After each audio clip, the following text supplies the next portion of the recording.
Maharaj is here. Recording in progress.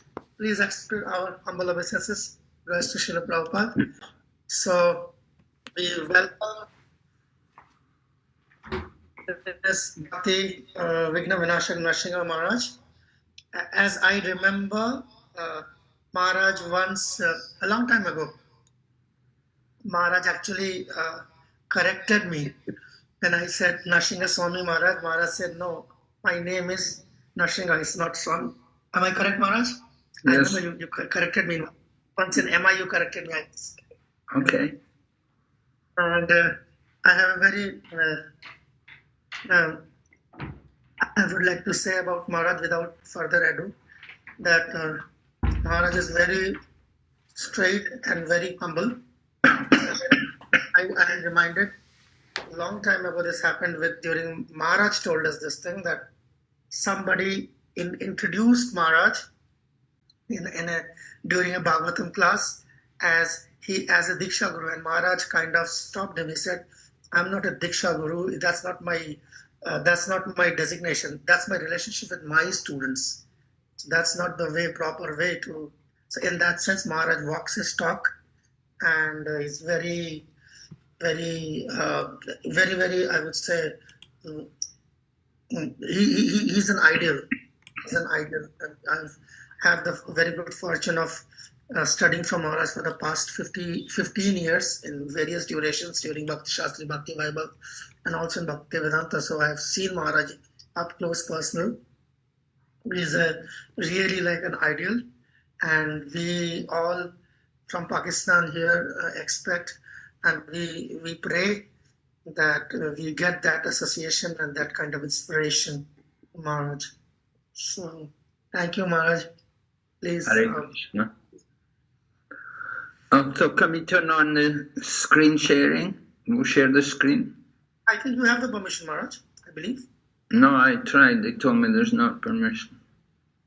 Oh, there you are. Okay, we got it now? Yes, Maharaj. Okay, good.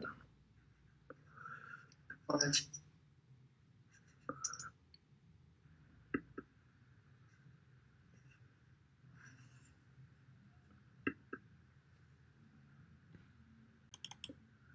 So, are you able to see the screen okay?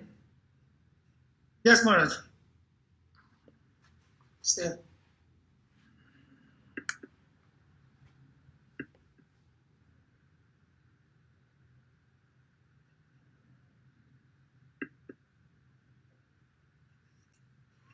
Okay, just... So, this is the Unit 3. Some points about the aim of the course here.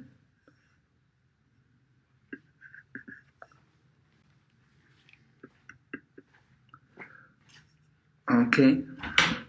This unit aims to deepen students' understanding of the workings of the three modes of material natures. Three modes being Sattva, Rajas and Tamas, described in chapters 13 to 18, Bhagavad Gita. This unit aims to help students identify the symptoms of the three modes and become more aware of how these modes may be influencing them. Are the modes influencing you? Probably, yeah. Influencing all of us, right? The material energy, very powerful. And finally, this unit aims to equip students with skills required to elevate themselves to sattva gun and ultimately transcendence. Well, I hope most of you are probably already there in sattva gun, and maybe even many of you are in transcendence. I hope so. That would be nice. Anyway, that's the aims. And here's the things we're going to be covering, the main points of the different lessons. Entanglement in the modes of nature. That's mainly dealing chapter 14. And then the banyan tree in Purushottam Yoga, that's chapter 15. Divine and demonic nature, 16, chapter 16. Divisions of Faith, chapter 17, and Surrender to Krishna, chapter 18. All right, so we have to go through all these. We want to come up to the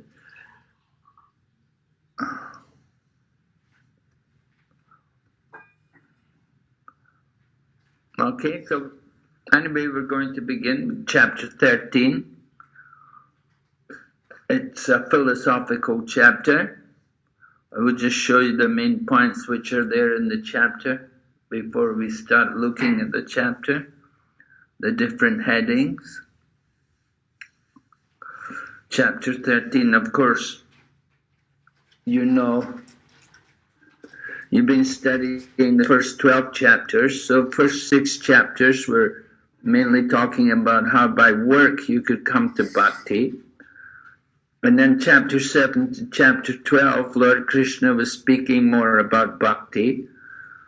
And now chapter 13, we're going to learn how by knowledge, by gyan, you can also come to bhakti. All right. And the chapter 13 begins with Arjuna's question. He wants to know about the meaning of these different terms, right? Kshetra and Kshetrajna, and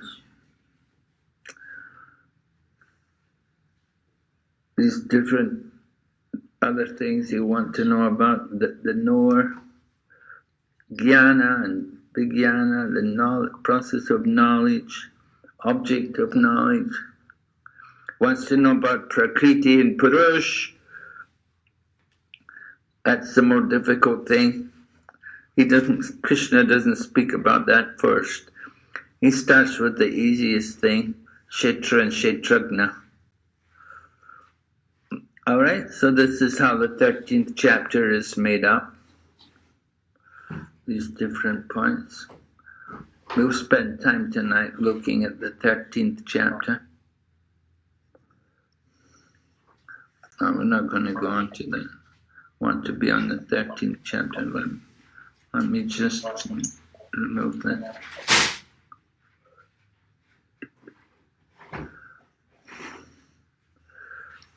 Okay. So then,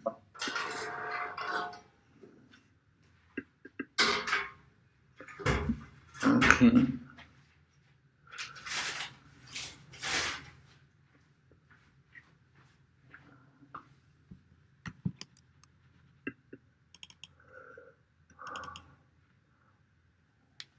All right, so here we have 13th chapter. Arjuna begins with his question.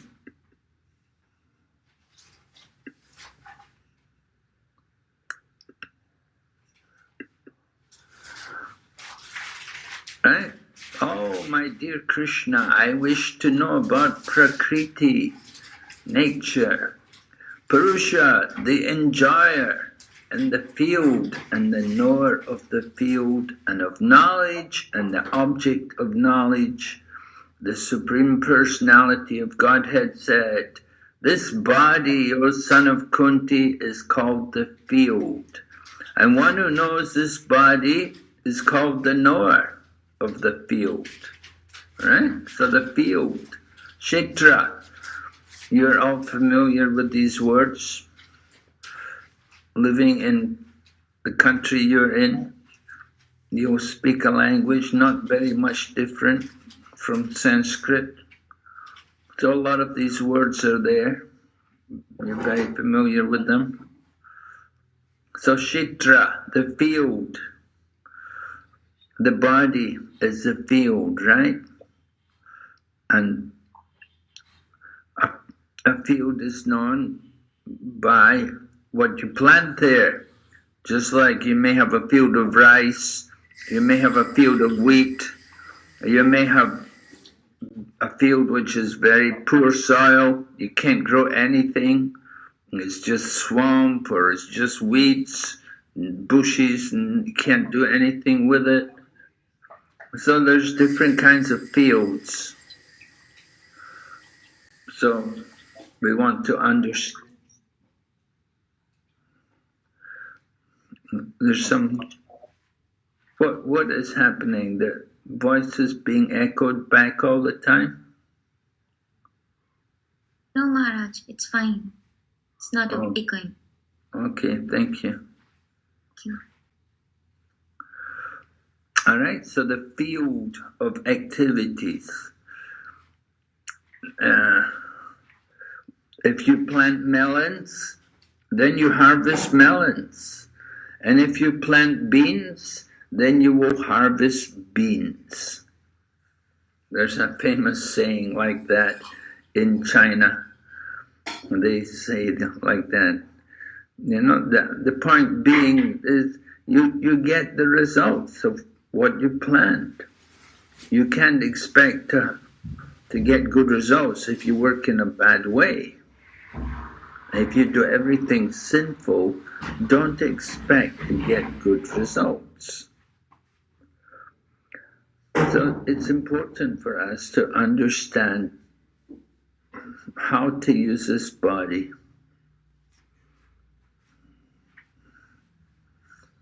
Right? Just as it mentions here, Krishna immediately begins to address Arjuna's third topic by identifying the body as the field. He also deals with the fourth topic by saying that the soul is the knower of the field. The knower of the field is Kshetrajna. You've got the Kshetra, the field, and the Kshetrajna, the knower of the field. We had a nice devotee, Kshetrajna, in Prabhupada's time. I haven't seen him for a long time. So, in texts 1 to 7, Krishna will continue to explain the field of activities and the knower of the field. In text 3, he will also begin to explain knowledge, the fifth topic about which Arjuna inquired. Right? Prakriti and Purush, that will come later. More complex. Easy things first. So the body, the Kshetra, and the knower of the body, the soul, the Kshetrajna, the knower of the body. So there are two knowers in the body, of course. We will be hearing about that. We have one body, but there are two knowers in the body. We'll discuss that when we come to it. Anyway, text 3, go after Arjuna's question, then text 3, and it's very important question, a very important verse, because Shankaracharya, the Mayavadis, they like to use text number 3 to support their Mayavadi philosophy. Text number 3, O Sayano Bharata, you should understand that I am also the knower in all bodies. And to understand this body and its knower is called knowledge. That is my opinion. Alright? So Krishna is giving us his definition. What is knowledge? Knowledge means to understand the body and its knower. So common people, they understand the body. Not many of them understand that there's also a knower in the body. And even less people will understand that there are two knowers in the body.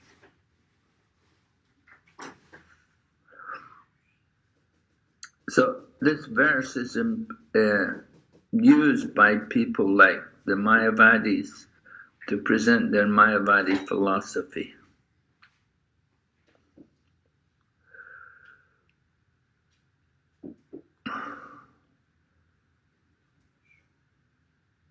Prabhupada introduces the concept of the super soul here. The living entity, as the Kshetrajna, knows his own body, but Krishna says that Another Kshetrajna knows all bodies. That Kshetrajna is the super soul.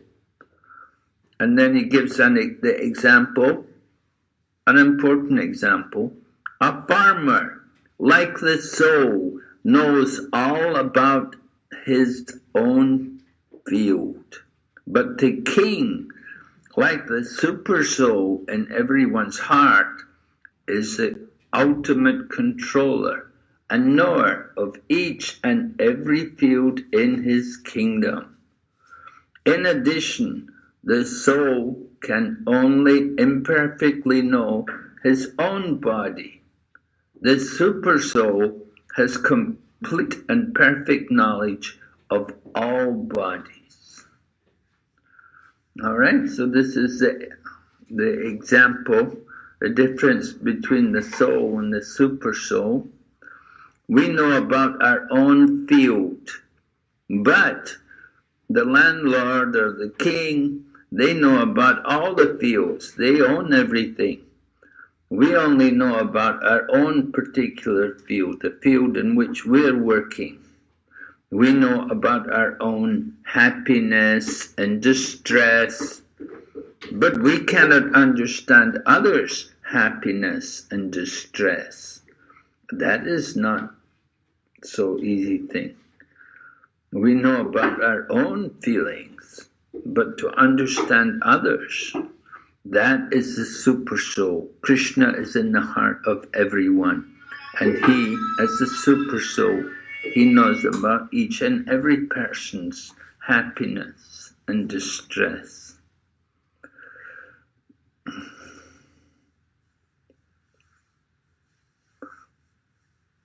And then Prabhupada talks about knowledge. Jnana, Gyan is known. It's knowing the body, the soul, and the super soul, right? We said two knowers of the body. There's the soul and the super soul.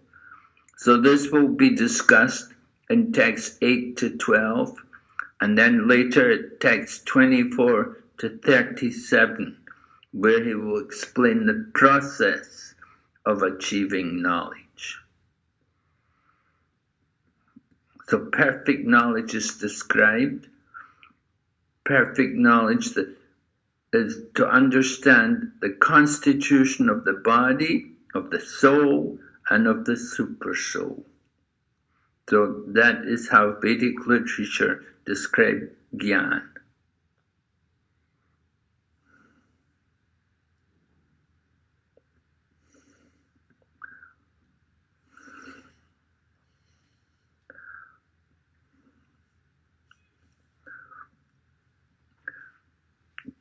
So, Shankaracharya and other impersonalists have commented extensively on this verse, and they use the word cha. And you should know that he who is the knower within the body is also me. Also me, capital me. In other words, the soul is the same as the super soul. So this is an important point brought out in this chapter, whether or not there is one soul or two souls. You know, there's the Advaita philosophy, where there's one soul, and there's Dvaitism, where there are two souls. For example, Madhvacharya, he preached Dvaitism, two souls. But Shankaracharya, he preached monism. What is monism, or the Advaita philosophy? That one soul. One time there was one magazine, it was called Bhavan's Journal, published in New Delhi. So that they came to see Srila Prabhupada, and they asked Srila Prabhupada about this. One of the questions they asked Prabhupada, who is right, monism or dualism? Is there one soul or are there two souls? And Prabhupada said, they are both right. Let them both chant Hare Krishna. So Prabhupada didn't get into a big philosophical argument. He thought, let everybody just chant Hare Krishna. So in arguing with people, you often find you don't get very far. Trying to argue with the impersonal is very difficult. You know, they have a lot of arguments themselves. We may spend a lot of time arguing with them. What we're encouraged to do is chant Hare Krishna, chant the Mahamantra, and then we distribute prasadam. Get them all to chant Hare Krishna. Just like when Lord Chaitanya was in Benares, he met with Prakashananda Saraswati. Now usually he would not meet with the Mayavadi sannyasis, but for the sake of his two devotees, that was Tapana Mishra and Chandrasekhar, they were having difficulty. They could not defeat the Buddhists and the followers of Shankaracharya. So Lord Chaitanya helped them by attending a meeting with the Mayavadi sannyasis. And when he attended the meeting with them, at that time he discussed with Prakashananda Saraswati the philosophy of Vedanta. And Lord Chaitanya convinced them about the importance of chanting the Mahamantra. And they all chanted. Lord Chaitanya's preaching was a success because he got them to chant the Mahamantra. And when they chanted the Mahamantra, after that, then Lord Chaitanya took prasadam with them. Usually he would never take prasad with the Mayavadis, but after they chanted Hare Krishna, he thought, now they're purified. Now I can take prasad with them. Otherwise, we don't associate with these people. But Lord Chaitanya was preaching so nicely that he got them to chant the Mahamantra. And then now they're chanting, now they're devotees. Their devotional life has begun. All right, so anyway, Bharijan Prabhu gives some arguments about how to challenge the Mayavadi philosophy.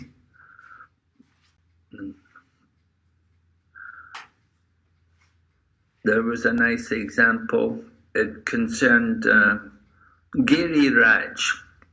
Giriraj, now he's Giriraj Swami, but when he was a young devotee, when he was a brahmachari, he was in Boston, and he was walking there in the street one day, distributing literature. So he met one young man, and the young man was arguing with Giriraj, and he was telling to the young man, he said, it's all one. It's all one.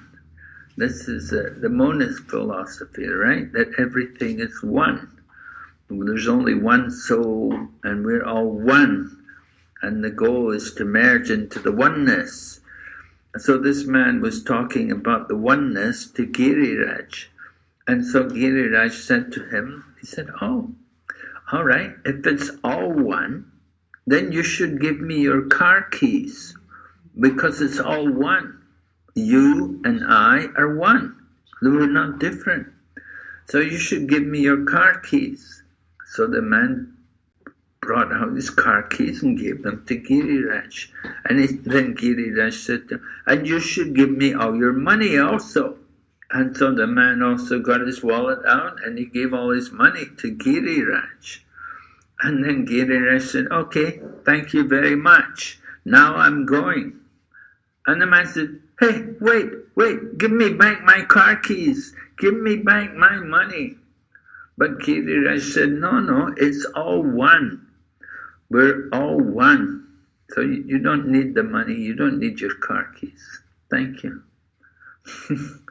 Right? So that was one example. You may be able to use that example sometime in your preaching. we often have to present our own personal philosophy to try to defeat Mayavadism. But we don't encourage devotees to spend a lot of time arguing with people. The best thing is to chant Hare Krishna mantra and to let them have prasadam, and they can get purified. But if we argue philosophy with them, we waste a lot of time and get nowhere. Another time, Prabhupada was in London, and he was preaching. One young man came. This young man was not a devotee. Anyway, he came, and he was sitting there listening to Prabhupada. And then he started arguing, he started asking questions and, a little bit challenging questions. And Prabhupada would answer his questions, one after another. Prabhupada would answer his questions. But the man was not being submissive, he was not really surrendering. And he kept asking more and more questions, not very nice questions. And so then after some time, then Prabhupada got up and went for a walk. And he went for a walk for some time with the devotees. Then he came back. And when he came back, they passed the temple room. And Prabhupada saw in the temple room the young man who'd been arguing with him. He was in the temple room and he was taking part in the kirtan. He was chanting and dancing. And Prabhupada said, "This is how to preach." Prabhupada said, "This is the best way to preach. Let people join in the kirtan." He said, "You see, I gave him so many arguments." And Prabhupada's arguments, of course, were very powerful and pure, but they were not going into the man's head. But when the man went to the temple room, took part in the kirtan, he's chanting and dancing, then he's getting some purification, because the holy name is coming from the devotees. Okay? So we often have to face Mayavadis, and Prabhupada's pranam mantra is like that: Nirvishesha Shunyavadi Paschatya Desatarine. Preaching the message of Lord Chaitanya, Gauravani Precharine. Right? We're preaching the message of Lord Chaitanya in the Western world just to defeat impersonalism and voidism. These are the two enemies of the Vaishnava, Mayavada and Sunyavada. So we try to preach the message of Lord Chaitanya and deliver people from those ignorant philosophies. So this verse, this third verse in the 13th chapter, this is often taken by the Mayavadis, by the Gyanavadis, by the monists. They will take it and say, it's all one, you see. It says so in Bhagavad Gita. Because they can interpret the Bhagavad Gita in that way. Okay. So any questions on this so far?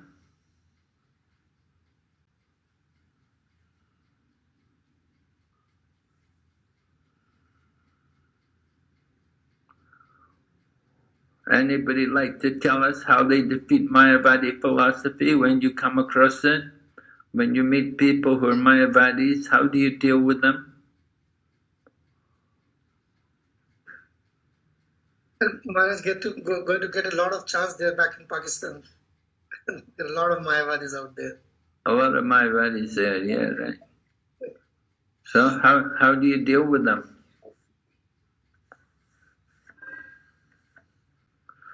What is your approach?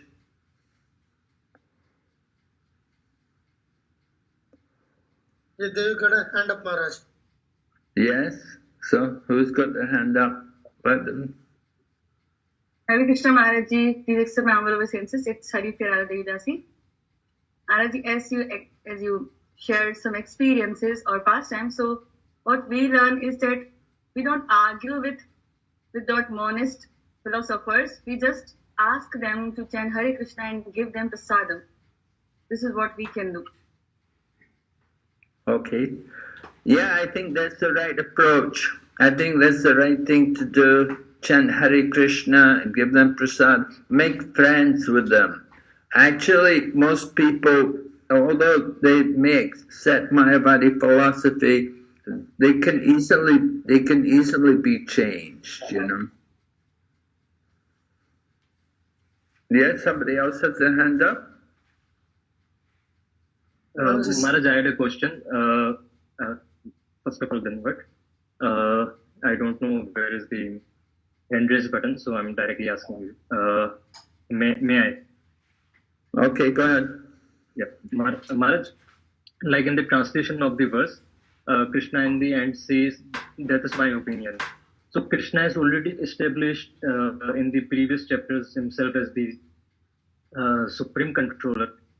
So why does Krishna keep repeating this? That is my opinion. Although Krishna can simply say his whatever he wants to thoughts in very possible way. Why there's the bit of a scope for the opinion or such kind of word? Well, he wants to confirm, you know, he wants to make it clear that this is how he thinks of things. You'll see in the next verse, or text number 5, you'll see how it's not only Krishna, but other things are also required. You know, we say Sadhu, Shastra, and Guru. Sadhu, Shastra, and Guru all should be there. So, Krishna is the original Guru, he's the original teacher. And as you said, he's already been accepted as the highest truth. He himself said in the 7th chapter, there is no truth superior to me, everything rests on me. So Krishna is saying, this is my opinion, so we should understand this is his opinion. This must be how it is. Because Krishna says like this, so no need to accept anybody else's opinion. Just hear from Krishna. And the 7th chapter also said, now hear from me, O Arjuna.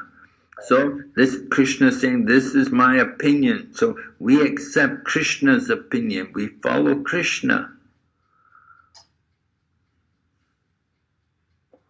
So Krishna is telling us what is his opinion. All right? Okay, thank you, Maharaj. Thank you. Okay, any other question or hands, any other comments? Any other hands up? There are a couple of messages there, Maharaj. Yeah, let's hear them. One of them is like, I will use Dhira Swami Maharaj method. And the other one is like the same as you said, distribute prasadam, they will take this Bina. This is from Bina. Yeah. मैंने प्रभु को बता दिया. Okay, fine, yeah. That's what is Maharaj. Okay. All right, we'll go ahead.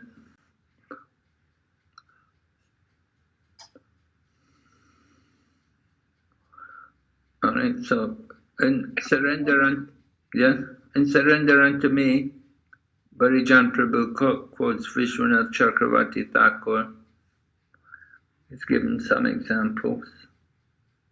Vishwanath Chakravarti Thakur. He says, like a farmer, the Kshetrajna is also the enjoyer of the fruits of the tree in his field, as described by the personality of Godhead.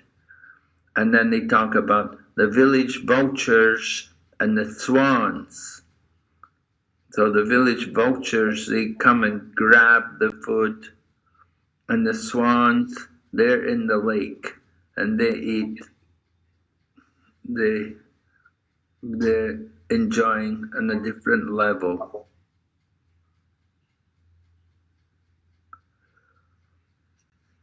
the vultures, they eat the fruit of misery.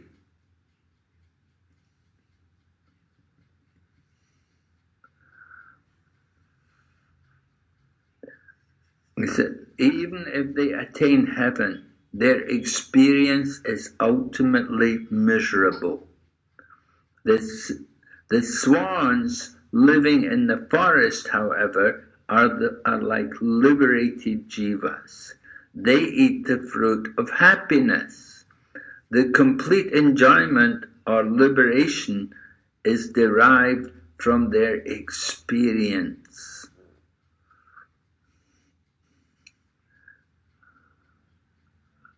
Thus, the one tree of material existence appears in many forms.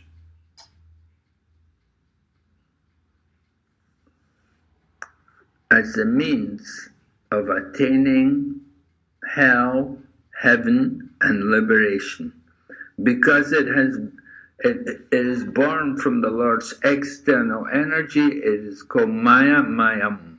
By the grace of the worshipable spiritual master, one is made to understand this tree.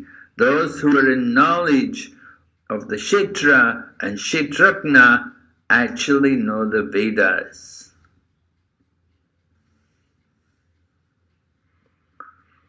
All right.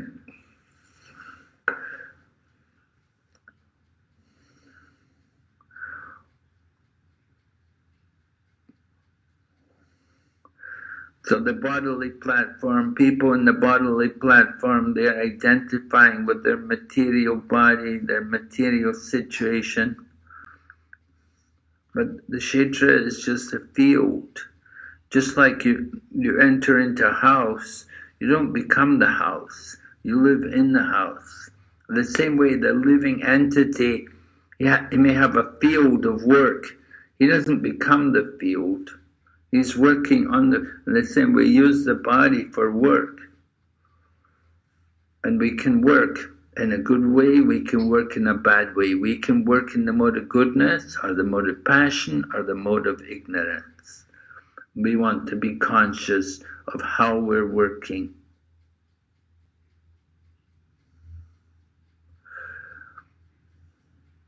All right, so this is something about the body and the field, the Kshetra and the Kshetrajna. We need to know there's one field, one Kshetra, and there's two Kshetrajnas, the soul and the super soul. But the Mayavadis, they will argue there's only one. Anyway, Lord Krishna continues to explain the field of activities and its knower in the next text. Right? The field of activities and its knower. The field of activities meaning the body. Please hear my brief description of this field of activities and how it is constituted, what its changes are, whence it is produced, who that knower of the field of activities is, and what his influences are. So all of these questions will be answered in the course of this chapter, right? And if you can see here that each of these questions have been answered, and we're told where we can find the answers.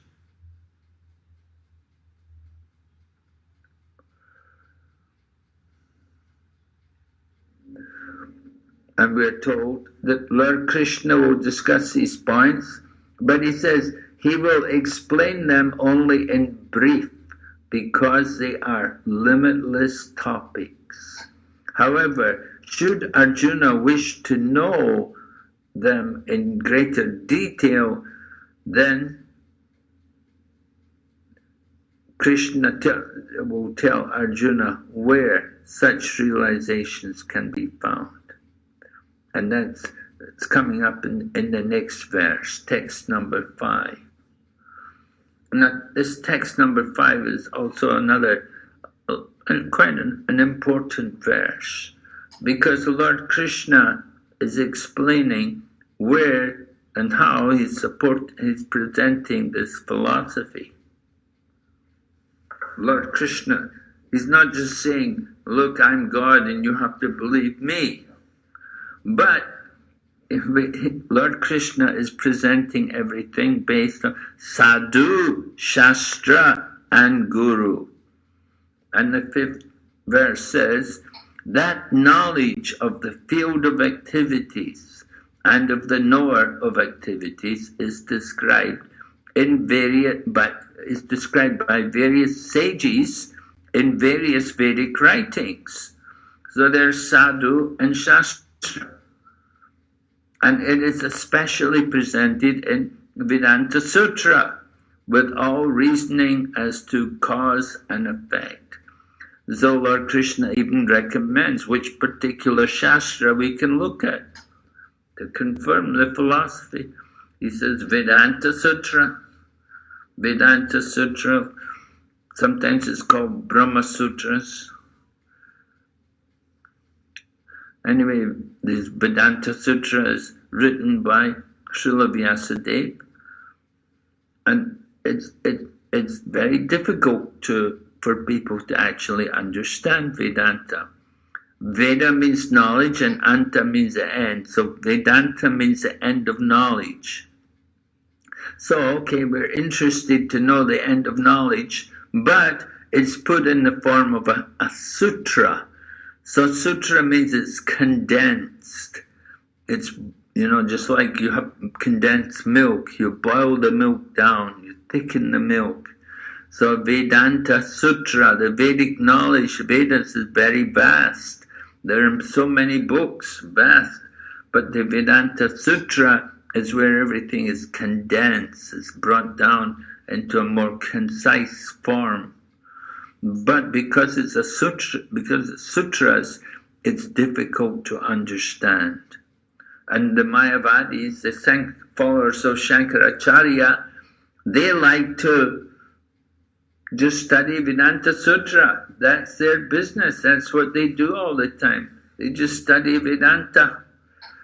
Read Vedanta. And they criticize Lord Chaitanya. They said he's not studying Vedanta. They thought Lord Chaitanya did not know Vedanta. But of course, when they talked to Lord Chaitanya, then they found out actually he knew the Vedanta. Because he's the author and he's the compiler of the Vedas. So Lord Chaitanya could convince him by his own arguments, by his own philosophy. So we also study Vedanta in the form of Srimad Bhagavatam. Srimad Bhagavatam is the authorized commentary on Vedanta. The Mayavadis, they like to make their own commentary. They will read so many bogus Mayavadi statements, but we simply stick with the Vaishnava commentaries. And Srila Vyasadeva, he wrote the commentary on Vedanta Sutra, and then afterwards, then also Baladeva Vidyabhusan, he also wrote a commentary, an important commentary on Vedanta Sutra. So we're very fortunate. We have so many wonderful scriptures to support our philosophy. So Lord Krishna, anyway, he's showing that you want to establish a point, you should have three. You should have sadhus, you should have shastra, and you should have guru. So all three are important. If you only have two and you miss one, then something is wrong. It's very important that you have all three. That what we're saying, what we're doing, is supported by sadhus, by shastra, and by our guru. So sometimes we will do an exercise on that, and we'll ask the devotees, we want you to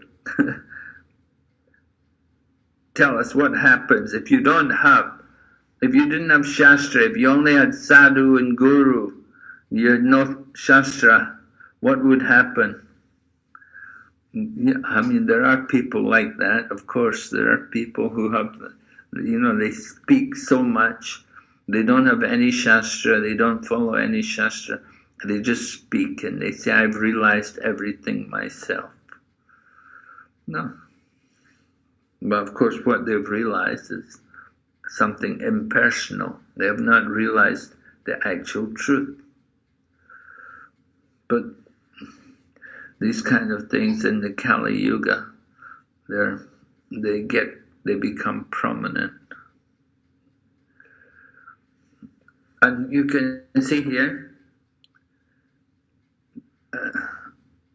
quoting the point which Prabhu brought up, that Krishna had said in text 3, that is my opinion. Although he has already established his position as the Supreme Lord, he nonetheless refers to two other authorities to substantiate his words.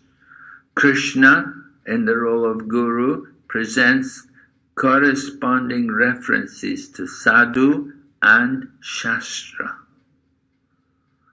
So the Supreme Personality of Godhead, Krishna, is the highest authority in explaining this knowledge. Still, as a matter of course, learned scholars and standard authorities always give evidence from previous authorities. Krishna is explaining this most controversial point regarding the duality and non-duality of the soul and the supersoul by referring to scriptures, the Vedanta, which is accepted as authority.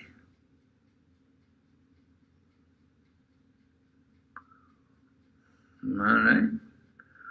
So this is an important point here to understand Sadhu, Shastra, and Guru, and Lord Krishna also. Although he is the Supreme Lord, he also quotes sadhus and Shastra. And then Prabhupada then goes on to talk about the different levels of Brahman as they're described in the Upanishads. There's a description about different levels of understanding the Brahman from the Taittiriya Upanishad. 5 different levels are mentioned, right? You have Annamaya, Jnanamaya, Pranamaya, Vijnanamaya, and then Anandamaya. So Annamaya is the lowest level, just like a baby. When the baby's just born, they only know food. They open their eyes, they just want food. They want to drink the milk from their mother, like that. So a baby just only knows food, doesn't know anything else. That's the lowest level, the lowest level of consciousness, where we're just dependent on food. But a little higher than Annamaya is Pranamaya. And in Pranamaya there's consciousness, more than just food, but there's consciousness also about one can see and taste and hear. Different sense objects are all active. Pranamaya. So Pranamaya, the life symptoms. You want to save the life. And then Vijnanamaya. Oh, what is it? Pranamaya? Jnanamaya. Jnanamaya, it's the life symptoms moving. Again, but still material, on the material platform. But above that is Vijnanamaya and then Anandamaya. Anandamaya being the topmost level, where you realize the full level of the Brahman. And Anandamaya, and then Vijnanamaya, that is also coming to the transcendental level, coming beyond above the modes of nature. So the example is given about 5 different levels of Brahman.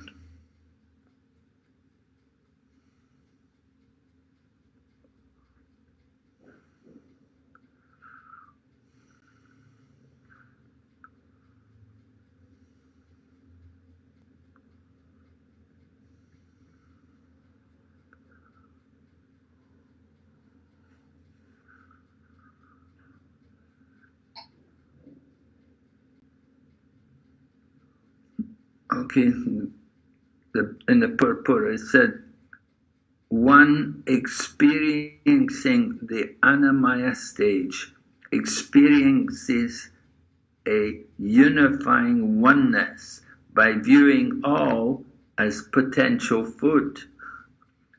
A little child born, all they know is food, they don't know anything else. So such a consciousness makes no distinction between that which is alive and that which is not. It does not even possess any awareness of its own existence as separate from the existence of all else. Although the self-concept is the most basic form of consciousness, it is nevertheless also a manifestation of the Lord's energy.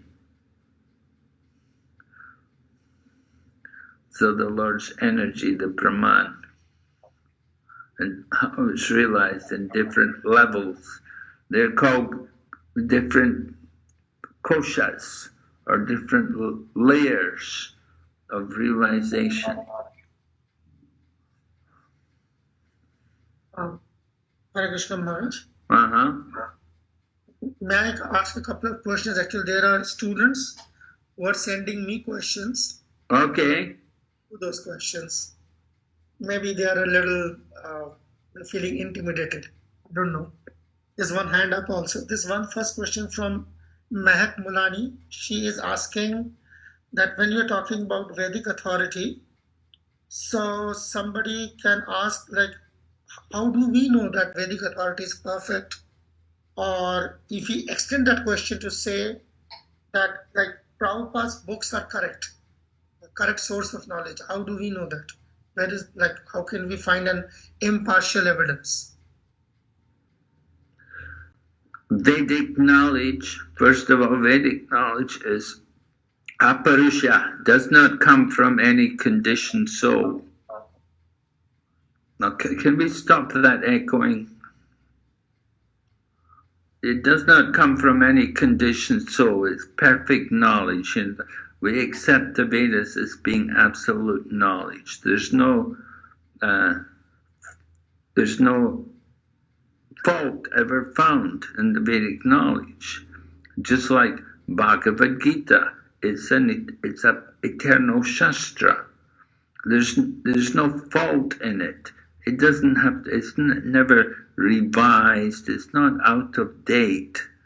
It's eternal knowledge. And we accept it as being the absolute truth, that everything there, everything described there in the Shastra is perfect. No one can find any fault with it. You cannot say that there's anything wrong in the knowledge which is presented there in Bhagavad Gita or in Srimad Bhagavatam. It's all perfect knowledge.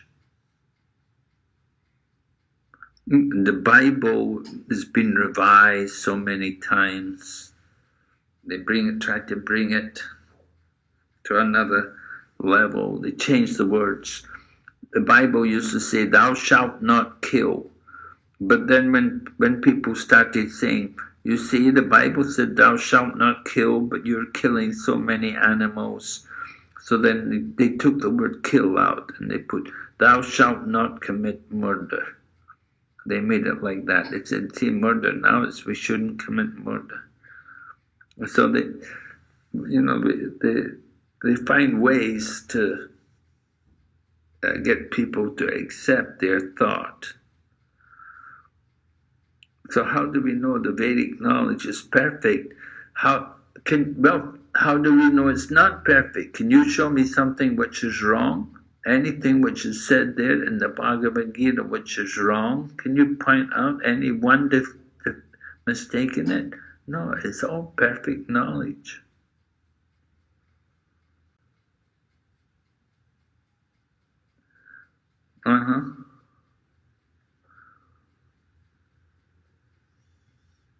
Yes, you got some more questions there?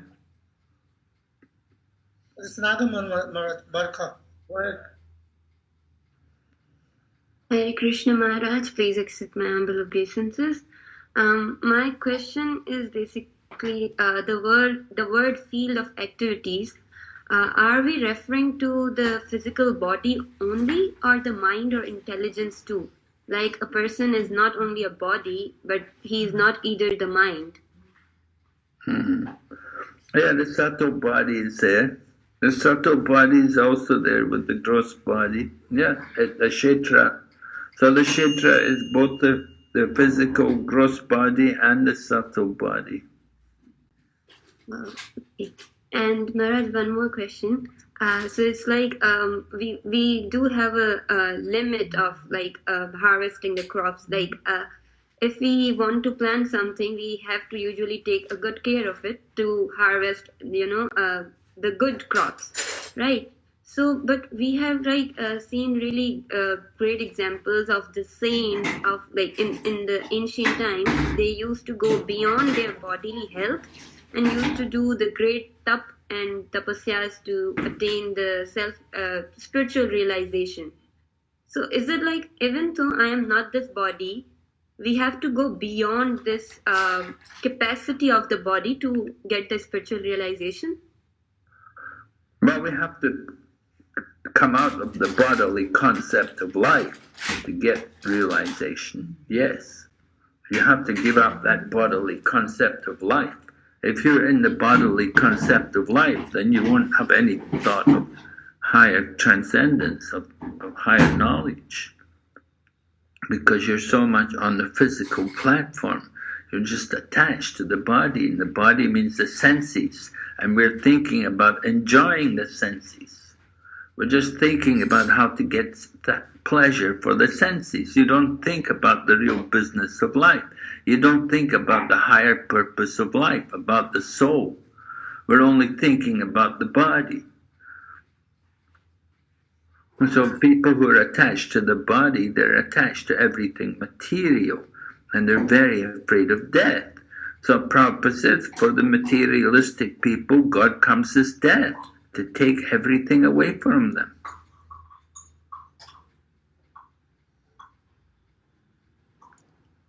You understand? Yes, Maharaj. Thank you so much, Maharaj. Hare Krishna. Krishna. Hare Krishna Maharaj, accept my humble obeisances. As you said that never ever find any fault in the like Bhagavad Gita or any Shastras, but how can we know that the knowledge comes from Guru Parampara is correct or authentic?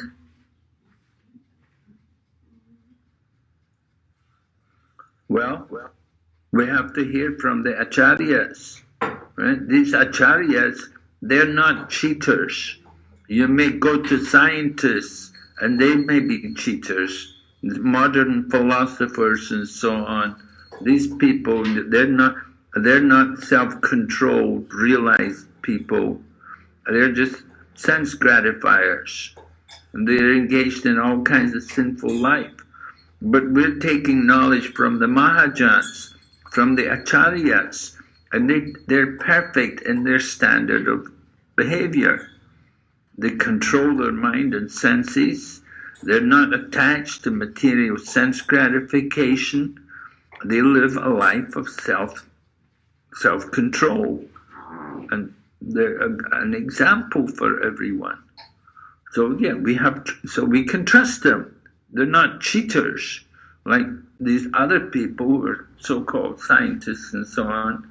They're often womenizers and drunkards and meat eaters and everything. We can't trust these kind of people. But we can trust acharyas, we can just trust the great line of parampara, that they're all great souls and they're very fixed in their behavior and they show a perfect example for everyone. So we can trust these people, right? But we don't trust materialistic people. They may be big scientists, they may be Nobel Prize winners or whatever, but actually they could be men of the lowest standards of behavior. You understand? Yes, but there is another question in the chat box, sorry. Especially in the Pakistan or in India or I think so many countries, there are so many types of Bhagavad Gita present here. So how can we convince the people to not follow other Gita? Yes, look, but there are many different editions of Bhagavad Gita. So you have to find out what is the authorized edition of Bhagavad Gita.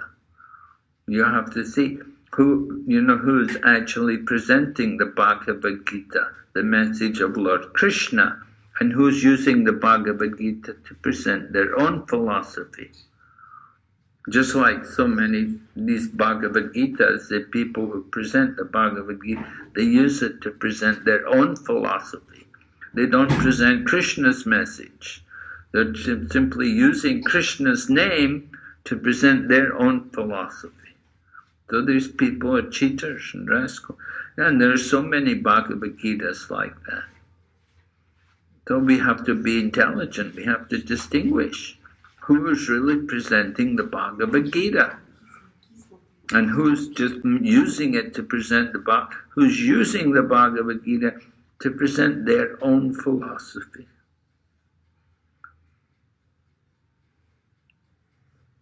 You see, Prabhupada wrote Bhagavad Gita as it is, but he said the other people, they're making Bhagavad Gita as they want it to be, or as they think it should be, but they don't know what is really the message of Lord Krishna.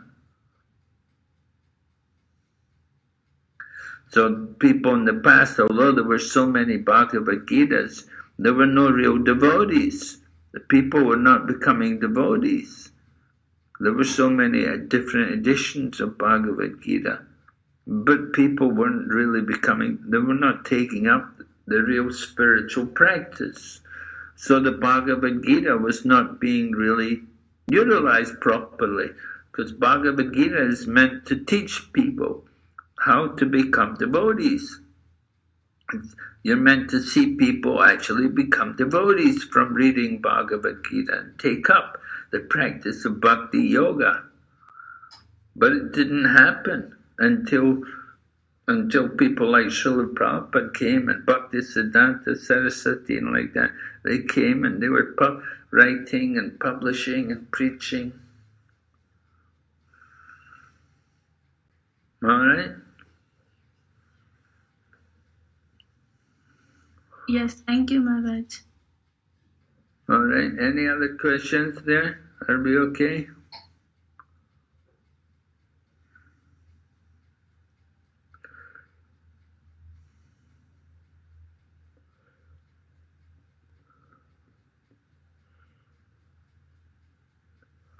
So Srila Prabhupada writes from Srila Prabhupada's purport, to enjoy his transcendental bliss, the Supreme Lord expands into Vijnanamaya, Pranamaya, Jnanamaya, and Annamaya.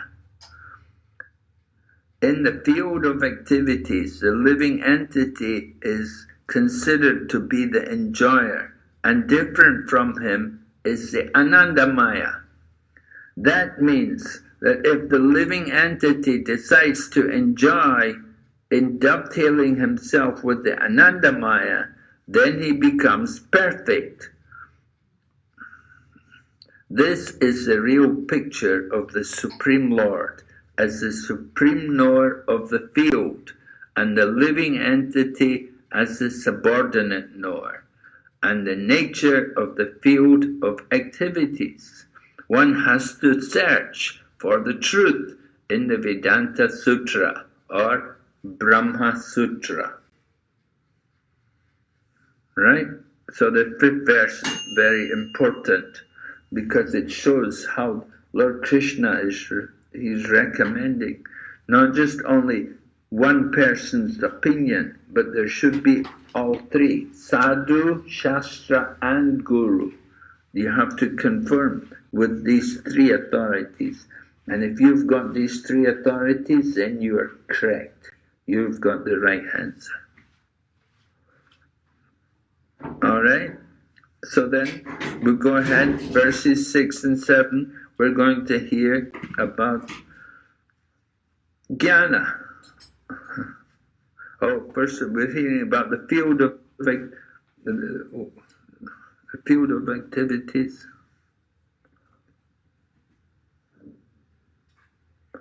The field of activities and its interactions.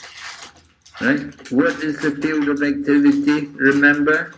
What did we say was the field of activities? We said the material, the body is the field of activities. Right?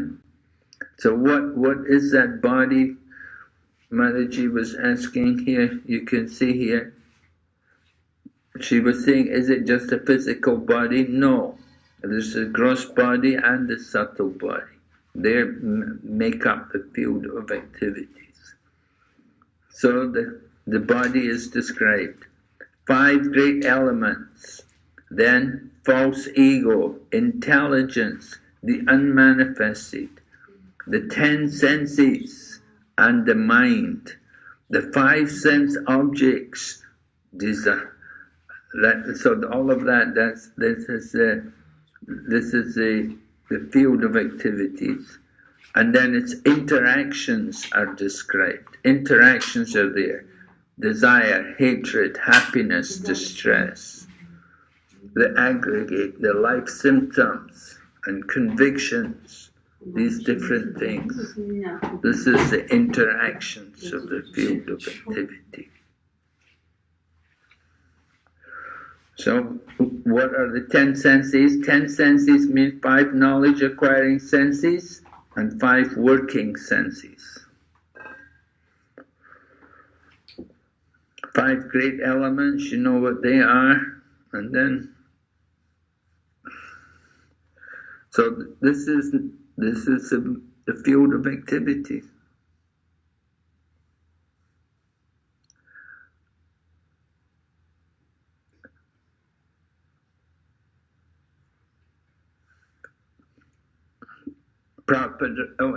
It says here, text 6 lists the 5 great elements: false ego, intelligence, the unmanifested, the 10 senses, the mind and the jiva, the mind and the 5 sense objects, 24 material elements.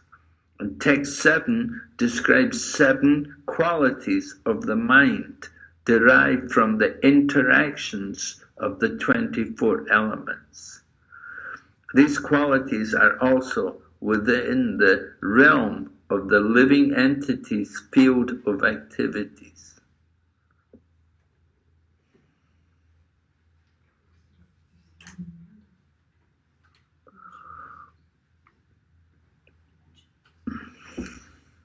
So the changes of the body are mentioned, right? We know that. Changes of the body are undergone.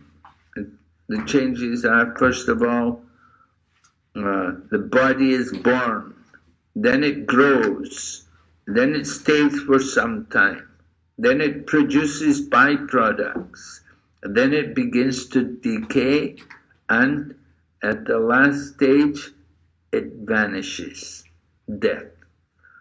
Right? So, 6 different changes of the body. Every living entity who has a material body, their body is going to go through these different changes. We take birth, we remain for some time, produce some byproducts, meaning you may have a child or something, and then the body gets old, and then eventually it's going to die. Everybody. Everyone, we're all going to go through these stages, right? But for a devotee's not very much worried about death because he knows the nature of the body. The body's doomed to die. We take birth in a body, one day we have to give up the body. And death is just a change of the body. So Prabhupada writes, or rather Bharijan Prabhu writes, the field is a non-permanent material thing. However, the Kshetrajna, the knower of the field, its proprietor, is different.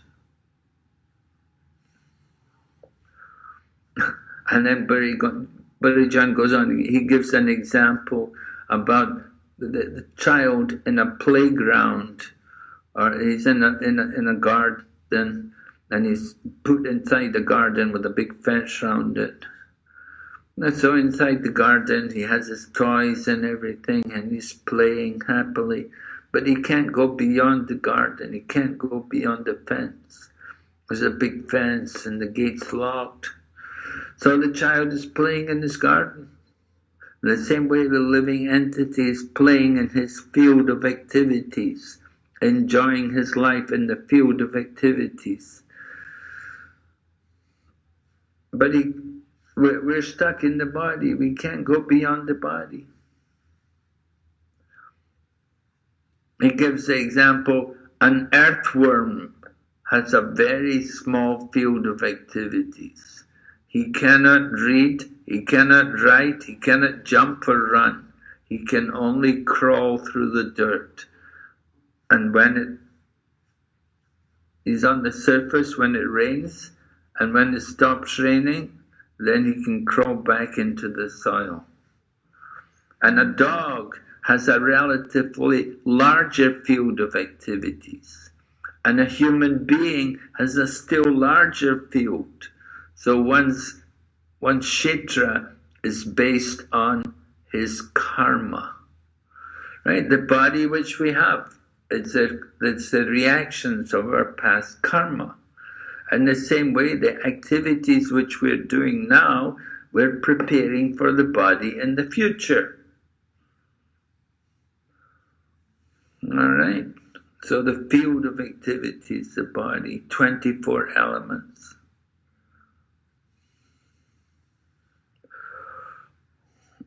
So some children are wealthy and some children are not so wealthy. So the wealthy child, he's given so many things to play with.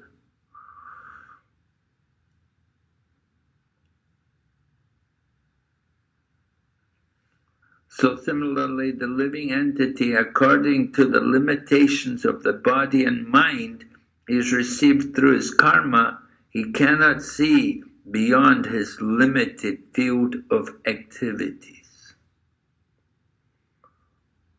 He can only see his own activities.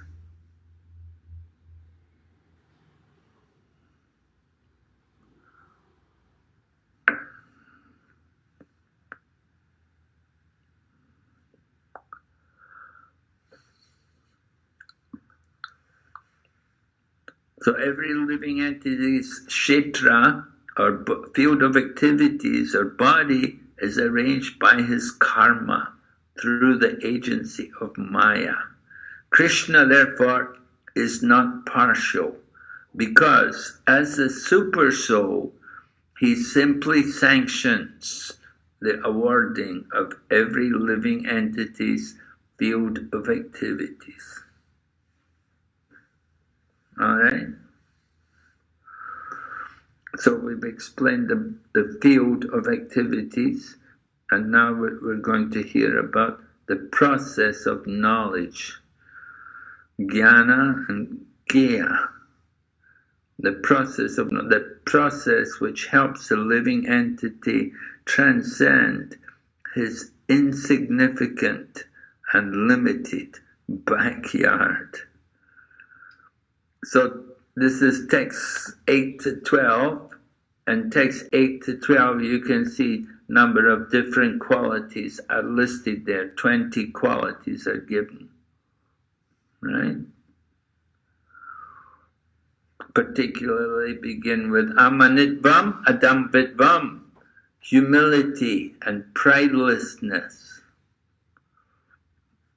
And so all of these, all these different qualities I declare to be knowledge. And besides this, whatever there may be is ignorance. I remember one time one Shankaracharya came in Hong Kong and he was lecturing and he mentioned about this, actually quoted this verse which begins amanitvam adambitvam, humility and pridelessness. What happened was the Shankaracharya man was talking to some young students, and the young students were saying, oh, knowledge is important, we need to get our material education, we need to go to university, we have to study, get our degrees. But Shankaracharya said to them, well, according to Bhagavad Gita, real knowledge begins like this: amanitvam adambitvam, humility and pridelessness. This is real knowledge. And of course, at the modern times, we don't see that kind of knowledge very prominent. But in Bhagavad Gita, this is the basis of knowledge.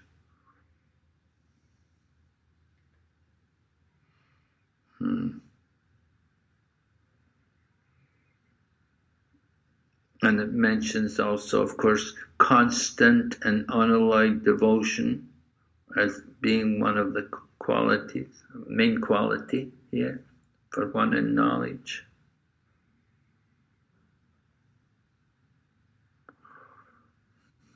Okay.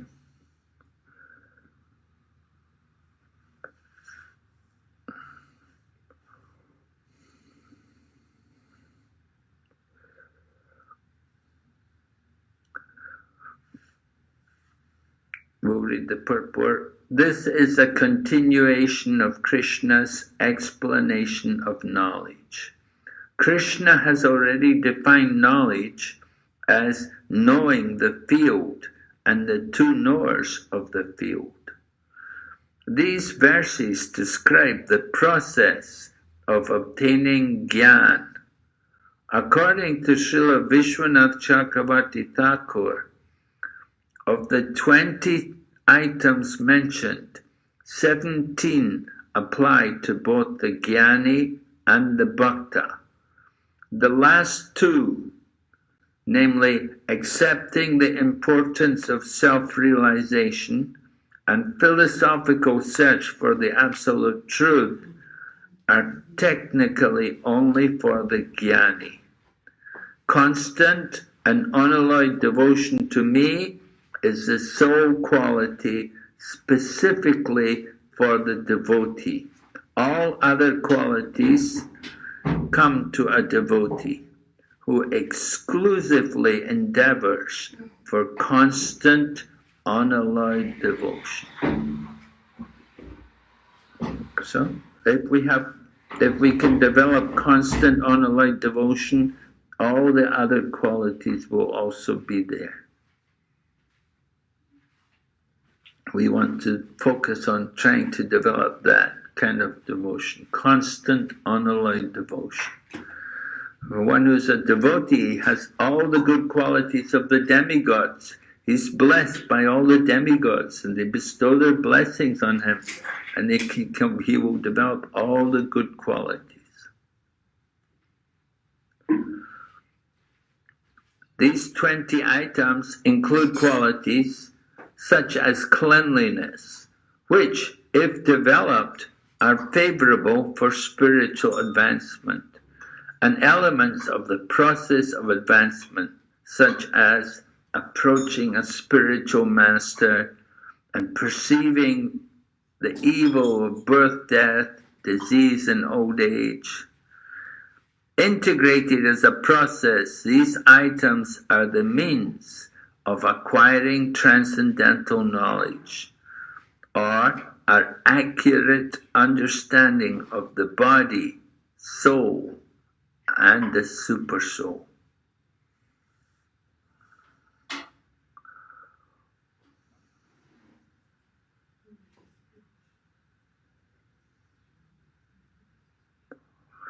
Srila Prabhupada explains the relationship between the process of knowledge and the field of activities. The process of knowledge is sometimes misunderstood by less intelligent men as being the interaction of the field of activity.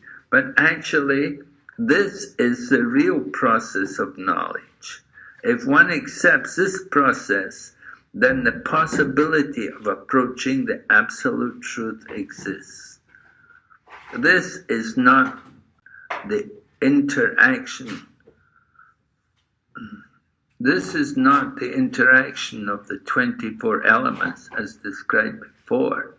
This is actually the means to get out of the entanglement of those elements. Right? That's what we really want to do. We want to get out of the entanglement of the material energy.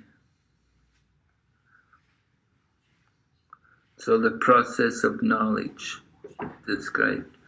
In the next set of verses, 13 to 19, Krishna addresses Arjuna's sixth topic, the object of knowledge. Okay, have we got any more questions so far? Anybody? Before we go on to hear about Gyam, Jnana, and Gya, the knowable. क्या करेंगे आपको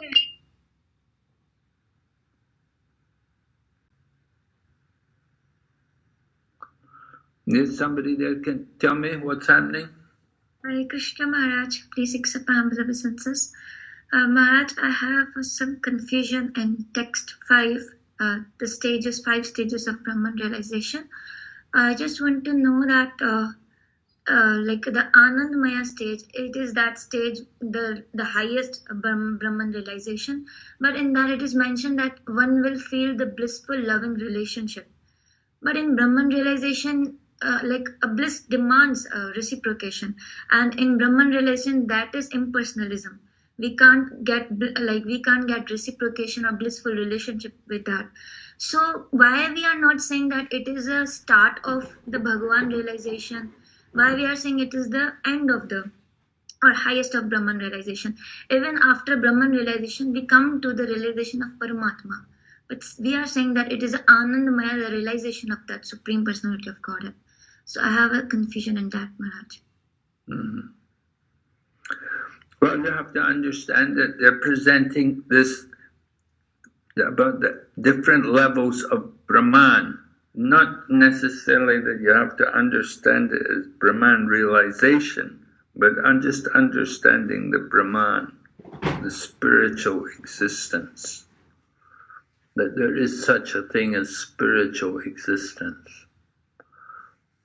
And coming to the level of Brahman, yeah, you're right, there's not a lot of enjoyment there, but there's no suffering there. That is the main symptom of the Brahman, that there's no suffering there. But the happiness of Brahman is nothing compared to the happiness of pure devotional service. But still, there's some feeling of happiness there, just that happiness of coming to the level of Brahman, free from the material body, detached. So, the people on the level of Brahman, they don't know anything more. They feel comfortable, they feel happy, they feel safe, they don't feel there are any difficulties. Of course, if they go on, they can come to something much higher.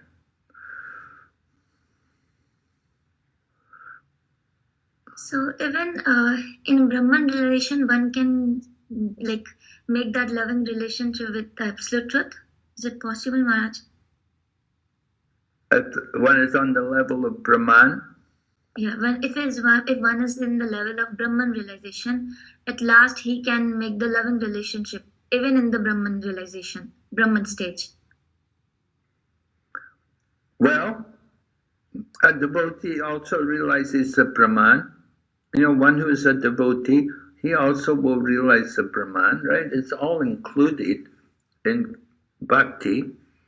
That if we know Bhagavan, we will also know Brahman. It's not like we neglect the Brahman. So if one is doing bhakti, he will also know the Brahman. You can experience something of the different levels of realization of the Brahman. A devotee is not unaware of these things. He also knows about the Brahman.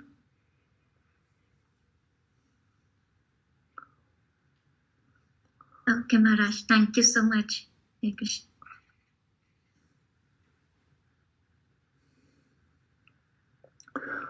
All right. So the term Gayam, knowable, and it signifies the object of knowledge about which Arjuna inquired in text 1. So Srila Prabhupada clearly mentions here that there are two knowable objects. The Lord has explained the field of activities and the knower of the field, and has also explained the process of knowing the knower of the field of activities. Now he begins to explain the knowable. First the soul and then the super soul. Right? There are two knowables. There's the soul and the super soul. By knowledge of the knower, both the soul and the super soul, one can relish the nectar of life. So text 14 to 18 will describe the super soul as the Gayam. And this text, as Srila Prabhupada explains, describes the first object of knowledge, the soul. The description of Brahman mentioned in this verse is in relation to the individual soul. And when the word Brahman is applied to the living entity, it is to be understood that he is Vijnana Brahman, as opposed to Ananda Brahman. Ananda Brahman is the Supreme Brahman, personality of Godhead. These terms Ananda and Vijnana refer to the discussion in text 5, where the terms Ananda Maya and Vijnana Maya were discussed. Right? So, we want to understand these words. Vijnana Maya, different from Ananda Maya. Ananda Maya is Krishna, and Vijnana Maya is a living entity.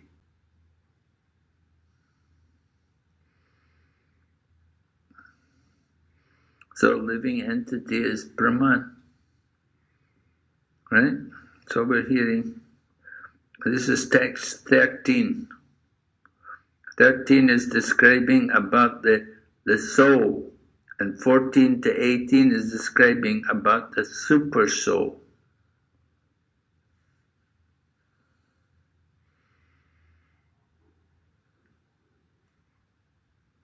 Text 14, everywhere are his hands and legs, his eyes, heads, and faces, and he has ears everywhere. In this way, the super soul exists, pervading everything. So this is a nice impersonal kind of verse, you know. The Jnanavadis, they will love this kind of verse. It's something like what we find in the Upanishads.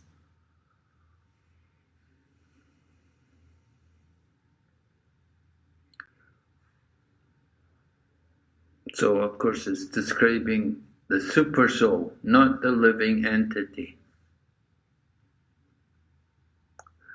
But if we study Srimad Bhagavatam, And you look at 2nd Canto, 2nd chapter, text 1, Srila Prabhupada describes those who wish to understand this verse as referring to the living entity as all-pervading may properly do so.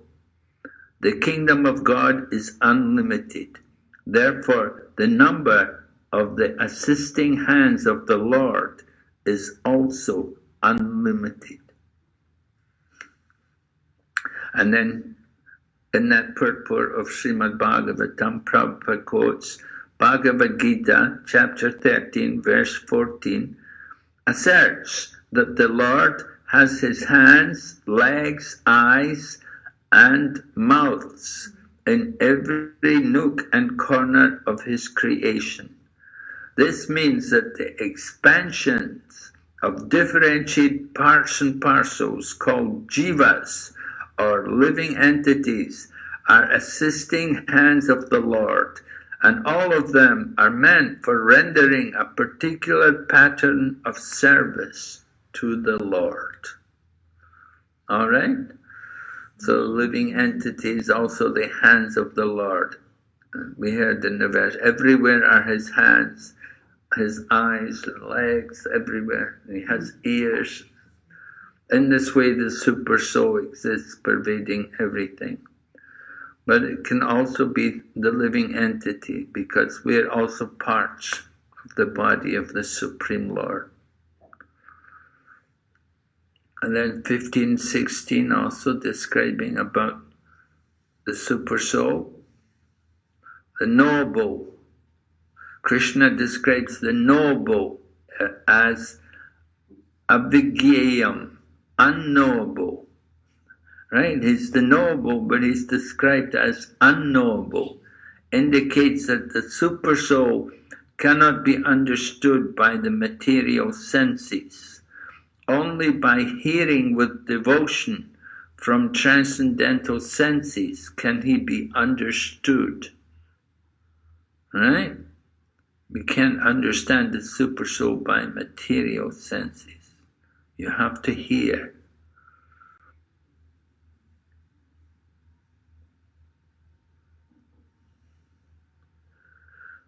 Text 17. He appears to be divided among all beings, but he is never divided. He is situated as one. Although he is the maintainer of every living entity, it is to be understood that he devours and develops all. Right? How many super souls are there? How many super souls are there online tonight? Only one, right? One, yes. Yeah, there's only one super soul everywhere. Super soul is one. So he's situated in everyone's heart. He's beyond the darkness of matter and is unmanifested.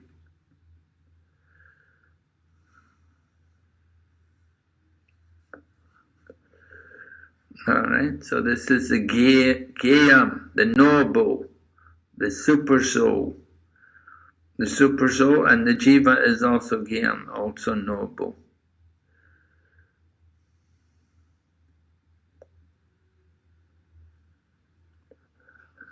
Srila Prabhupada kindly informed us earlier in his translations and purports to verses 14, 15, and 17 that the Supreme Knowable Object, who has been described as unknowable, is nevertheless situated in everyone's heart as Paramatma.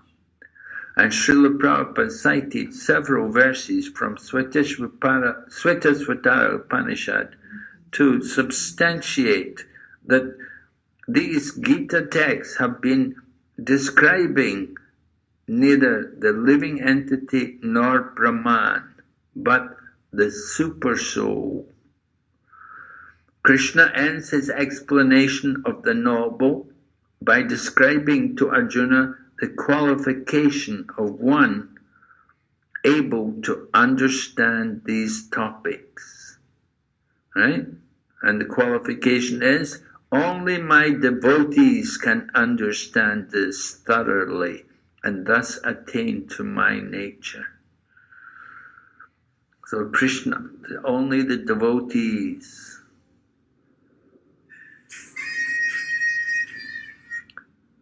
Srila Prabhupada said, the Lord has described in summary the body, knowledge, and the knowable. This knowledge is of three things: the knower, the knowable, and the process of knowledge. Combined, these are called vijnana, or the science of knowledge. Perfect knowledge can be understood by the unalloyed devotee of the Lord directly. Others are unable to understand.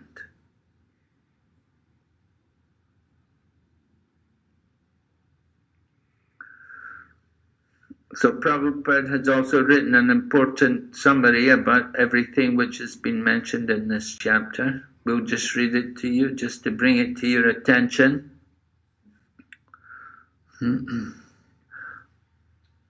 Now, to summarize, one may understand that verses 6 and 7, beginning from Mahabhutani and continuing through Chaitanya Dhru,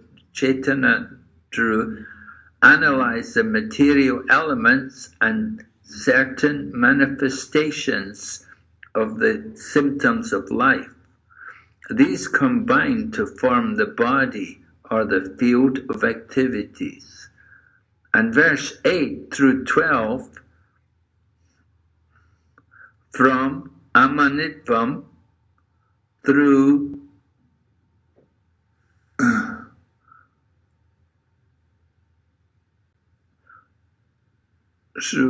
Virajnana Ista Darshanam, describe the process of knowledge for understanding both types of knowers of the field of activities, namely the soul and the Supreme Lord, or the Super Soul. The three items have been described. Thus, three items have been described: the field of activities, the body, the process of understanding, and both the soul and the super soul.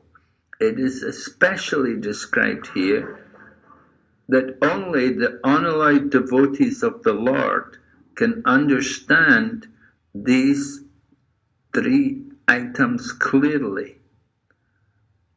So for these devotees, Bhagavad Gita is fully useful.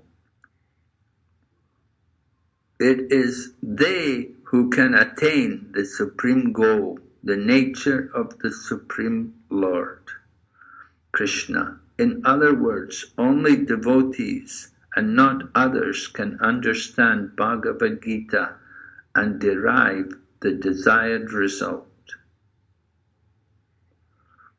So that's Prabhupada's purport. He's summarizing the main points of the chapter. It should be familiar. So then, chapter goes on, verses 20 to 27, going to hear about Prakriti and Purush, which were the first two topics which Arjuna had asked about. Right? So Prakriti, material nature, and Purusha, the living entities.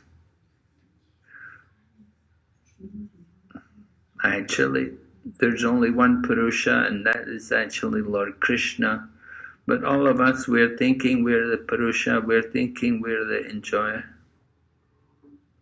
We're thinking we're the controller. So when we talk about Purusha, we generally think about the living entities.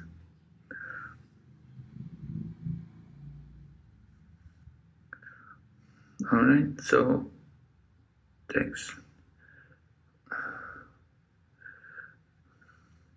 Krishna begins his explanation of how material nature Prakriti, and the Purushas combine, as referred to in text 20 to 22 and 24, and to the Supersoul in text 23. Their union is described as anadi, beginningless.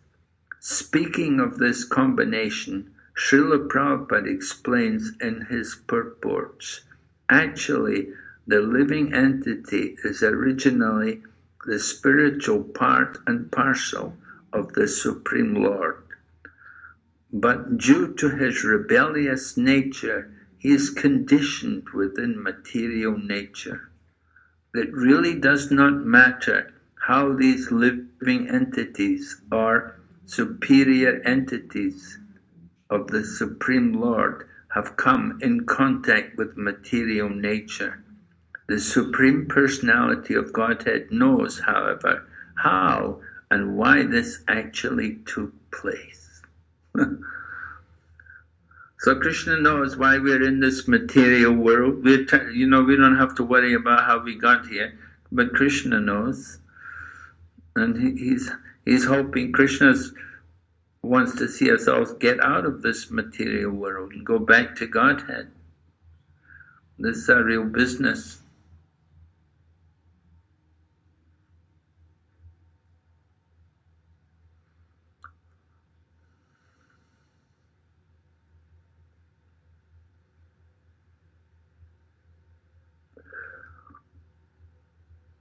So the topic comes up about who is the actual doer. Text 21 says, nature is the cause. Well, the living entity is the cause of the suffering and enjoyments in this world. And we're responsible for our own suffering. Text 22 in the 13th chapter is a very important verse, a verse which is often quoted, which you want to be familiar with. Right? Purusha prakriti stohi bhunte prakriti jaya gunai karanam gunasangasya sadasad yoni janmasu. The living entity in material nature thus follows the ways of life, enjoying the three modes of nature. This is due to his association with that material nature. Thus he meets with good and evil amongst various species. So, association with the material nature. According to our past, we're attracted to different kinds of association. We're attracted to different kinds of activities. Sometimes we want to enjoy the mode of goodness, sometimes we are in the mode of passion, and other times we find ourselves in the mode of ignorance. So, association will determine our happiness and distress.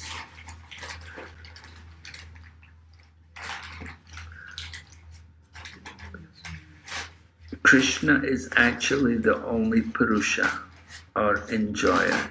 We're meant to cooperate with Lord Krishna and serve, but due to illusion, we try to compete, we try to imagine ourselves as the enjoyer.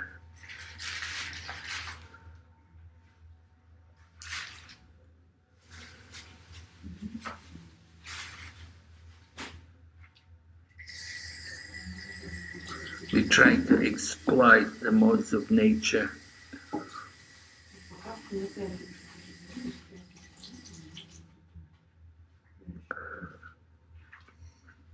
The jiva, we get trapped in the cycle of birth and death because of our desire to enjoy. We become more and more entangled in the material nature.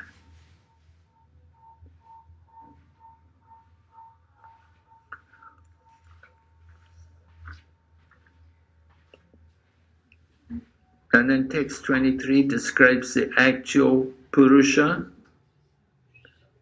meaning the super soul. Two Nors in the body, so the super soul is being described there, 23.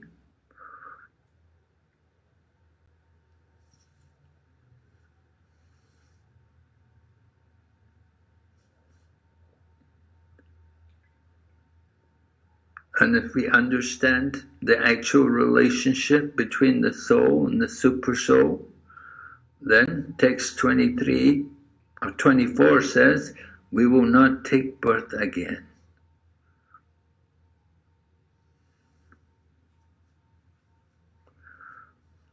So text 24 to 26 are describing the results of this knowledge. We get good knowledge, we'll get good results. Clear understanding of material nature, the super soul, the individual soul, and their interrelation makes one eligible to become liberated and turn to the spiritual atmosphere without being forced to return to the material nature.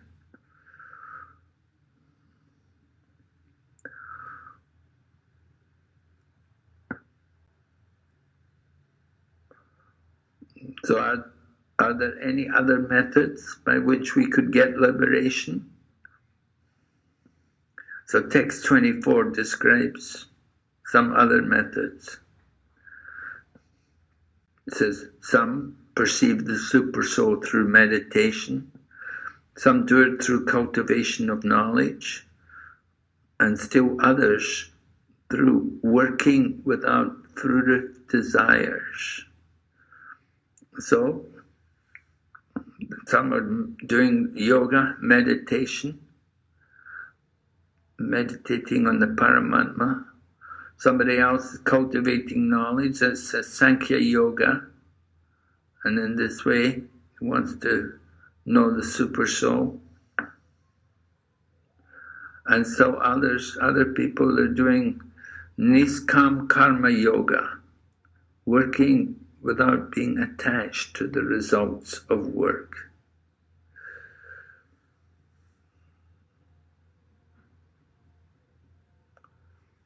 The primary means is understanding the super soul and is detached work. So these things have all been described earlier in the Bhagavad Gita, meditation and Sankhya and Niskam Karma Yoga is all there in the beginning of the Bhagavad Gita.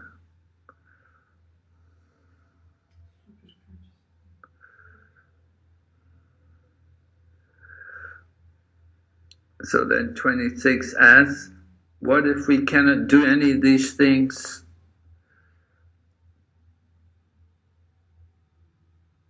Is there any hope for us? So, if they hear, because of their tendency to hear from authorities, then they also transcend the paths of birth and death. So this 26 is an important verse which we like to give importance to because it stresses the power of hearing. If we hear from authorities, that's really an important point for all of us to understand. We have to hear from the authorities, and then that can give us the desired result.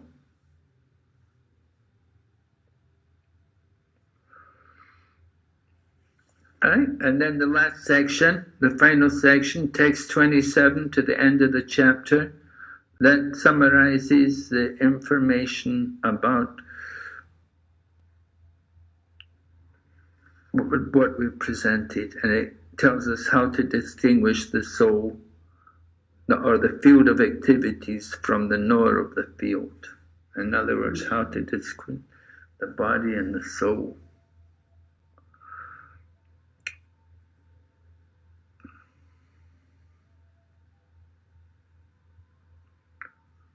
So Prakriti and Purusha, the Jiva, they have been united since time immemorial. So Krishna describes their existence in the next verse. You can see these verses. All right, I think that's enough on this 13th chapter. It's not a particularly important chapter for us. Text 22 is very important. That's a good one. Are there any questions?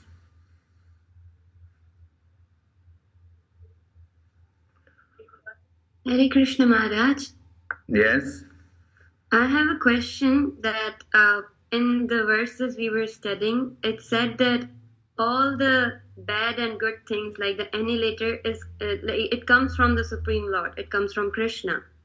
Then what about the results of the activities that we do? Aren't those the results of the deeds we did? Then how come we can say that it's coming from Krishna when it was our own deed? Because you're a part of Krishna. Krishna's in your heart as the super soul, and he's telling you to do things. Sometimes you listen, sometimes you don't listen. So sometimes Krishna's trying to help us. It's a question of, the thief is coming to rob the house, and Krishna's in the heart. He's telling the thief, you can go to the house, you can rob there. And the people in the house, Krishna's in their heart, and he's telling them, you should guard the house, thieves will come and rob you. So Krishna's doing many things in the heart of different people. So, you're not doing really. You think you're doing, we're not doing. Krishna's there in the heart, it's the super soul. He is the overseer, he is the permitter of activities, and he knows everything. So sometimes Krishna is telling us, sometimes we listen, sometimes we don't listen. Usually we don't listen, but he's always there telling you.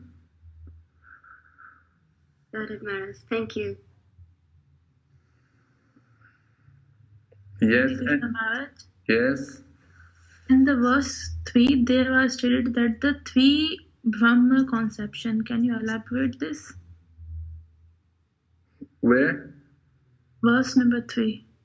What does it say? Three Brahma conception.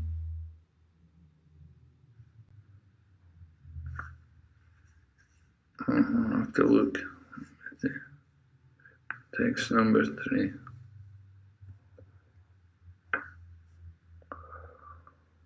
Can you read the sentence to me?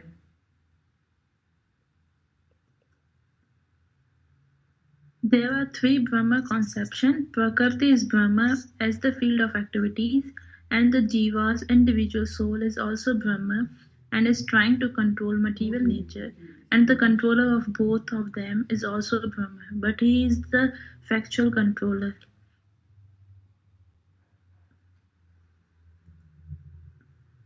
Second last paragraph of the verse 3.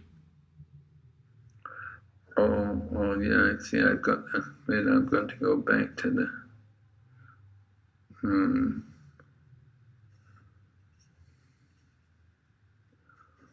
on this surrender unto me, this should...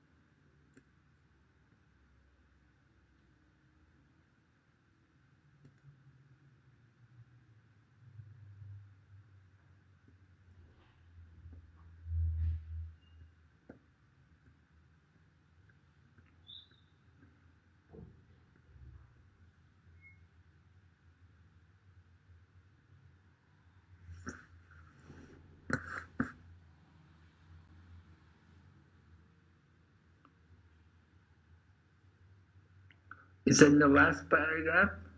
Oh, no, the second last, is it? There are three conceptions. There are three Brahman conceptions. Prakriti is Brahman as a field of activities. And the Jiva is also Brahman and is trying to control material nature. And the controller of both of them is also Brahman, but he is the factual controller. Yeah? You don't understand that? Yeah, can you elaborate this? Okay, so Prabhupada's explaining here that there's, first of all, there's Lord Krishna, the factual controller. He's the Supreme Brahman, right?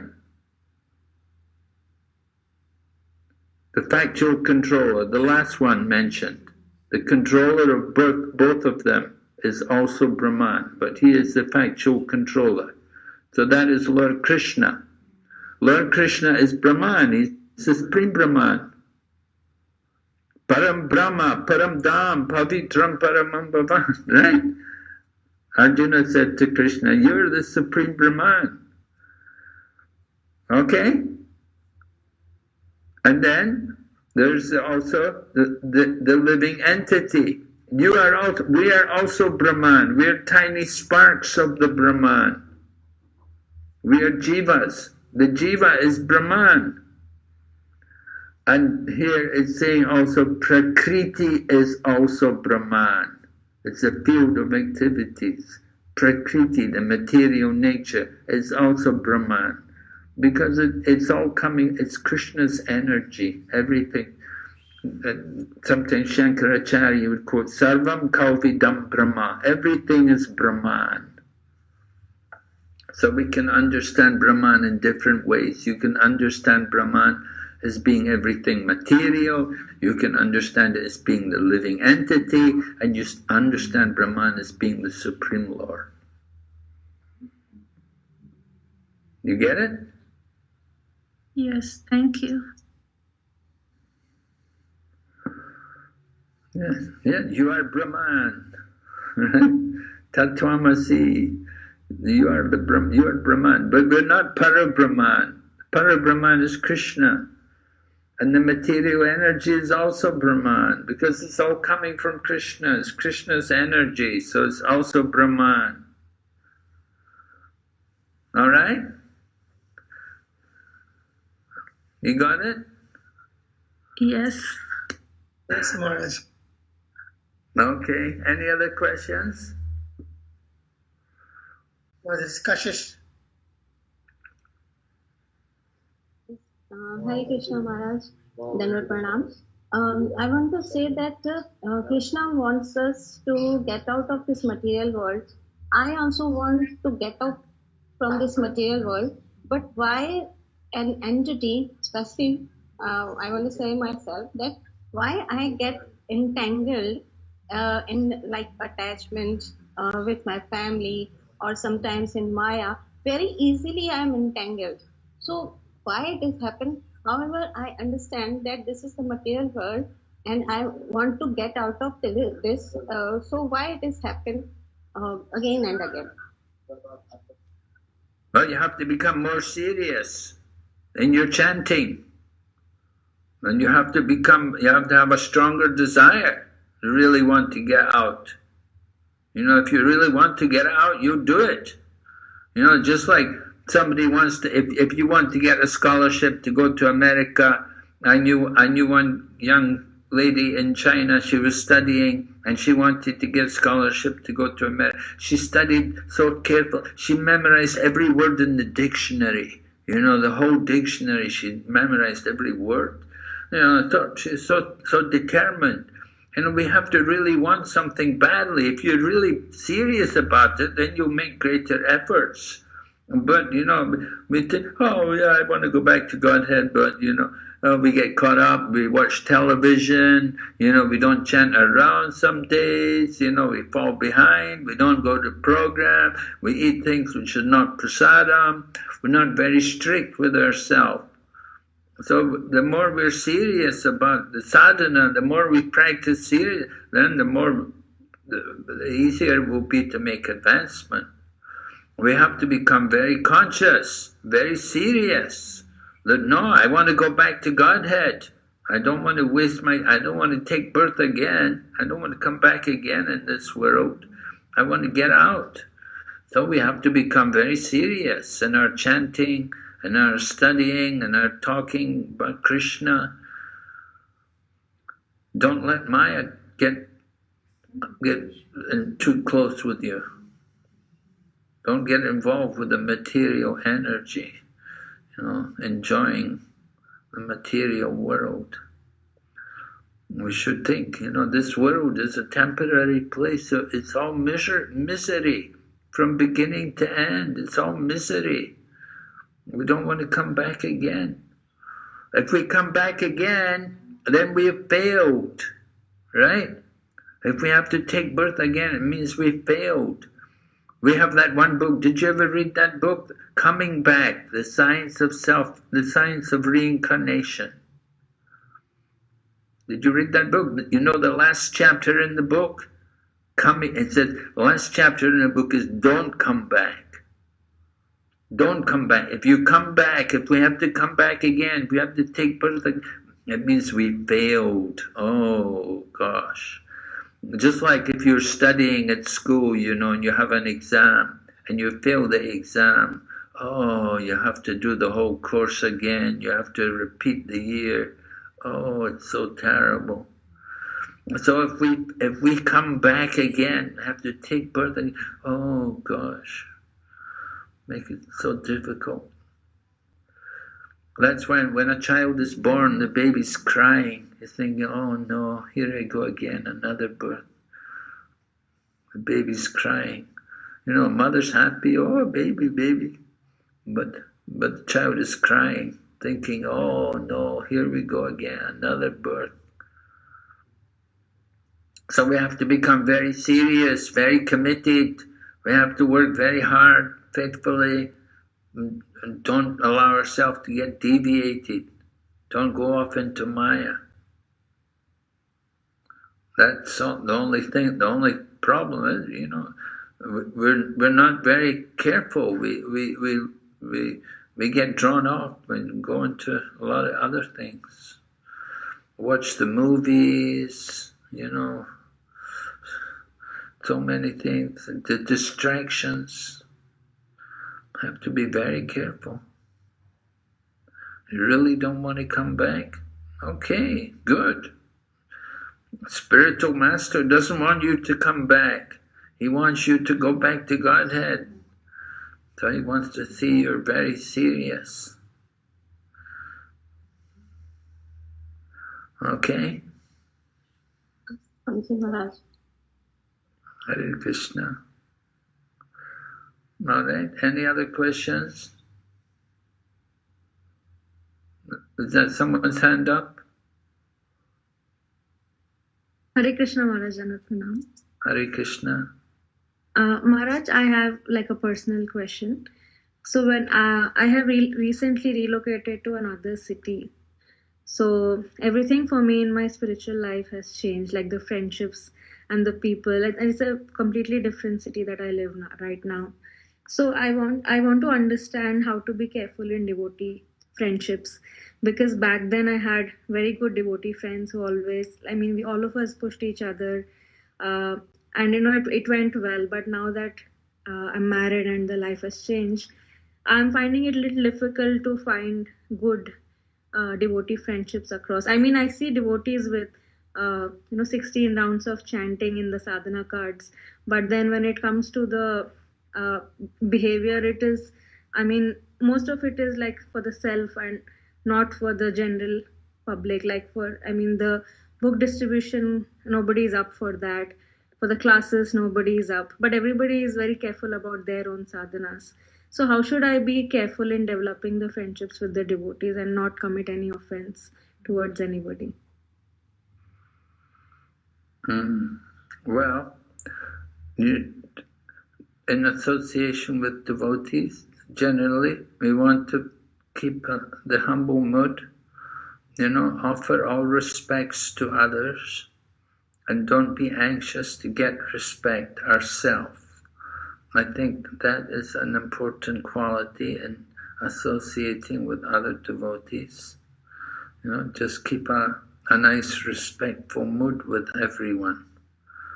And then also, You want to always be eager for devotional service.